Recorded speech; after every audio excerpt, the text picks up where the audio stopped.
Last episode में मैंने देखा था कि वहाँ से मुयून जा रहा था, तभी शियाओ यूनियर भी वहाँ पे आ जाती है और कहती है कि मैं तुम्हारी फियांसी और मैं तुम्हें अकेला नहीं छोड़ सकती। तभी हम देखते हैं वहाँ पे कुछ लोग आके और मुयून पर हमला करने वाले हैं, लेकिन एक को मुयून अपने थंडर अटैक से और दूसरे को अपनी स्पीड से सबको मार देता है वहीं पे। तभी हम देखते हैं कि पैट्री वहाँ पे शियाओ यूनियर ने भी देख लिया है और वो भी एक आदमी को मार देते। उसके बाद वो सोचते हैं कि मैं तो काफ़ी ज़्यादा स्ट्रॉन्ग हूँ, अब मैं मुयून को दिखाऊंगा। उसके बाद हम देखते हैं कि पैट्रियट ने मुयून को देख लिया और वो मुयून की तरफ हमला करने वाला होता है, लेकिन मु शिनजू उसका हमला आसानी से रोक देता है। उसके बाद पैट्रियट कहता है कि तुम मुयून को मार दो और अपने 2 सोल्जर को मुयून की तरफ भेज देते हैं। ये सुनते ही उसके सारे सोल्जर मुयून की तरफ भागने लगते हैं। तभी हम देखते हैं कि वो दोनों आदमी मुयून पर हमला करने के लिए आगे बढ़ ही रहे होते हैं कि वहाँ पे एक आदमी आ जाता है जिसकी शक्ल भाई डिट्टो भाई हायाटो से मिलती थी। वो आदमी वहाँ पे आ जाता है। तभी मुयून कहता है कि भाई तुम लोग कौन हो, लेकिन वो आदमी कहता है कि तुम्हें एक जाने की जरूरत नहीं, और वो एक ही हमले में उनको पीछे हटा देता है दोनों आदमियों को। और वो आदमी कहता है कि मैं लिन फैमिली से नहीं हूँ और मैं एक गॉड रेलम का प्रैक्टिशनर हूँ, तुम्हें बस मैं इतना ही बता सकता हूँ और मैं तुम्हें यहाँ पे हट करने नहीं आया हूँ। फिर हम देखते हैं कि वो आदमी अकेले उन दोनों को मार रहा होता है। तभी वहाँ पे और सोल्जर आते हैं जो मुयून पर हमला करने के लिए आगे बढ़ते हैं, लेकिन वहाँ पे एक और आदमी आ जाता है जो उनको पीछे हटने में मजबूर कर देता है। उसके बाद मुयून भी सबके घेरे में अंदर चले जाता है और मुयून एक ही हमले में सबको मार देता है। वहाँ पे मुयून कहता है कि यहाँ पे मेरी पावर नहीं बढ़ रही, यहाँ पे मेरी मदद करेगी लड़ाई पावर बढ़ाने के लिए। फिर शीन शिफ्ट होता है और जा जिंगटिंग की तरफ जाता है, जो वहाँ पे कहता है इसमें कोई हैरानी की बात नहीं कि 10 साल में नैने एम्पायर के टॉप 10 फैमिलीज़ में मू फैमिली का भी नाम होगा। ये सब मू फेंगियो की वजह से ही हुआ है। उसके बाद हम देखते हैं एक आदमी वहाँ पे पीछे पड़ा होता है जो कि मुयून का डिसेबल होता है और वो कहता है कि फादर मुझे छोड़ दीजिए और मुझे अपने टीचर की मदद के लिए जाने दीजिए। उसके बाद वो कहता है कि तुम कहीं नहीं जाओगे और तुम यहीं पे रहोगे। तभी वो कहता है कि मैं अपने टीचर की मदद करना चाहता हूँ। फिर सीन शिफ्ट होता है, वहाँ पे 2 आदमी बात कर रहे होते हैं।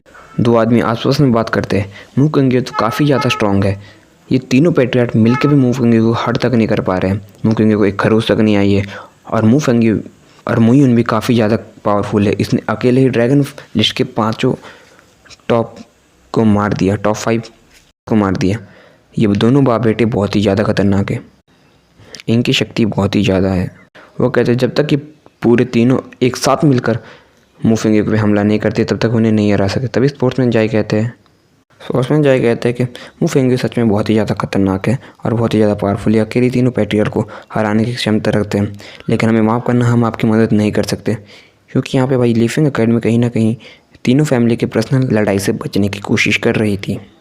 फिर हम सभी मुयून के स्टूडेंट्स को देखते जो कि एक एक करके सभी गार्ड्स को मार रहे होते हैं। मुयून को देखते जो कि भाई काफ़ी तेज़ी से भाई सभी का सफाया कर रहा होता है गार्ड्स का। तभी हम देखते कि मुयून के सारे स्टूडेंट एक दूसरे की मदद कर रहे होते हैं और एक दूसरे की मदद करके ही सभी सोल्जर को मार रहे थे। फिर हमें मुयून को दिखाया जाता है जो कि तरफ से दुश्मनों से घिरा हुआ होता है, लेकिन मुयून उन्हें आसानी से मार रहा है। तभी मुयून के पीछे से कोई हमला कर देता है। मुयून बहुत ज़्यादा गुस्से में आ जाता है और मुयून उस पर हमला कर देता है। उसके बाद मुयून फिर से पीछे से हमला करता है। उसके बाद मुयून जोसेन स्क्रॉल की पावर एक्टिवेट करता है और आसानी से उन्हें मार देता है। हम देखते हैं कि मुयून कहता है अब मैं अर्थ लेवल के लेवल 8 से आ चुका हूँ, अब देखता हूँ मुझे कौन हरा सकता है। फिर उसके बाद हमें मुयून के फादर यानी कि मू फेंगियो को दिखाया जाता है जो कि तीनों पैट्रियट से आसानी से लड़ रहे होते हैं। तीनों पैट्रियट एक एक करके मू फेंगियो पे हमला करते हैं, लेकिन सबका हमला आसानी से मू फेंगियो डॉज कर जाते हैं। उसके बाद तीनों अपनी सबसे स्ट्रॉन्ग टेक्निक का इस्तेमाल करते हैं और मू फेंगियो पे हमला करने लगते हैं। तभी मू फेंगियो कहता है क्या तुम 10 साल में बस इतना ही कर पाए, इतना ही सीख पाए हो, तुम मेरा कुछ भी नहीं बिगाड़ पाओगे। उसके बाद तीनों अपनी सबसे खतरनाक टेक्निक से मू फेंगियो पे हमला कर देते। तभी मुयून कहता है कि फादर आप इनसे नहीं हार सकते। तभी मू फेंगियो हंसते और कहते हैं कि इनको मैं आसानी से हरा दूंगा। उसके बाद अपनी सबसे सॉलिड टेक्निक का इस्तेमाल करते हैं और उन सभी का हमले को आसानी से रोक देते हैं, जिससे इतना बड़ा इंपैक्ट होता है कि सारे सोल्जर को भी पीछे हटना पड़ता है। उसके बाद वो अपनी 3 गॉड किलर टेक्निक का इस्तेमाल करते हैं और तीनों पर अटैक कर देते हैं।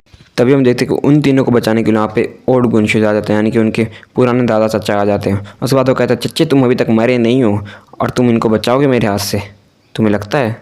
तभी उनमें से एक बुड्ढा कहता है कि इतना ज़्यादा एटीट्यूड अच्छा नहीं है। फिर मू फेंगियो कहता है कि एटीट्यूड और नकारापंथी की बात तो तुम मत ही करो।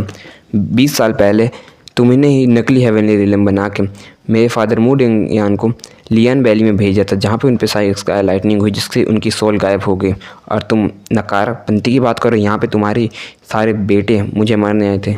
तभी नीचे खड़े 3 आदमी आपस में बात करते हैं। फिर 3 आपस में बात करते हैं कि 20 साल पहले इस टॉप के प्रैक्टिशनर हुआ करते हैं। इन चारों की बहुत ज़्यादा मिसाल थी, लेकिन एक दिन सडनली मू डिंगटियान गायब हो चुके थे क्योंकि लियान वैली में चले गए थे। उसके बाद वो कहता है कि शायद मू फेंगियो सच कह रहे हो और ये तीनों ही कबाड़ा हो, यानी कि इन तीनों ने ही उन्हें धोखा दिया था। फिर उनमें से एक बूढ़ा चिल्लाता है, मुफिंगे तुम ज़्यादा मत बोलो। फिर वो कहते हैं, अबे बुड्ढे, मुझे तो लगता है कि तू इन सब के पीछे है। फिर मुफिंगे कहता है कि तुम बुड्ढों को क्या लगा कि मुझे तुम्हारी चाल का पता नहीं है, लेकिन नहीं, मैं चुप बैठा। मेरी पावर मेरे पापा से ज़्यादा और मुझसे ज़्यादा मेरे बेटे मुफ यून की पावर है। और तुम्हें लगता है तुम मुझे मार सकते हो? तुम चाहो तो तुम तीनों बुड्ढे और तुम 6 के 6 मुझ पर अटैक कर सकते हो। मैं मरते दम तक तुमसे लड़ूंगा और मैं तुमको दिखा दूंगा मैं कितना ज़्यादा पावरफुल हूँ। मीन कहता है, मेरे पिता ने शुरू से ही चीटिंग नहीं की थी। फिर एक पैट्रियट कहता है, क्योंकि उसके पास बुड्ढे की पावर आ गई थी, उसे लगा कि वो कुछ भी कर सकता है। और वो कहता है कि अच्छा तुम तो नहीं यहाँ से भागोगे, लेकिन तुम्हारा बेटा मुयन जरूर भाग सकता है। और मुयन पे हमला करने के लिए आगे बढ़ता है और मुयन पे हमला करने के लिए आगे बढ़ता है और आगे बढ़ता है और एपिसोड यहीं पे ख़त्म हो जाता है। I am